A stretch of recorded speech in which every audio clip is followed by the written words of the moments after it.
Right, so as you can see, we've done all this grass here.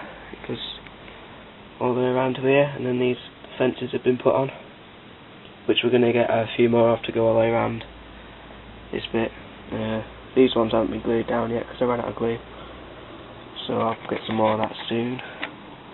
This building's been stuck down as well as this ballasted area, and this siding is nearly finished with the EWS wagons, 2 of them which are new, and then there's going to be like a good shed in that on there, and then this rest of this bit here will be a car park.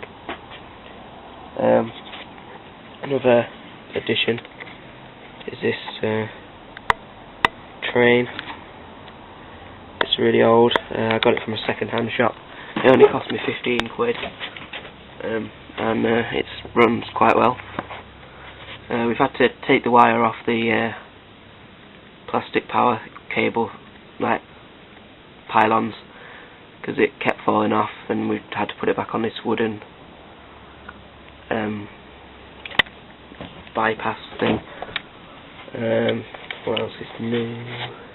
There isn't really a lot new because I haven't been up here a lot because I've been busy with other things.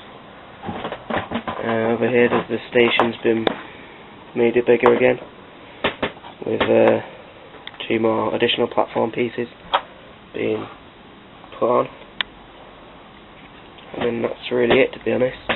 So bye.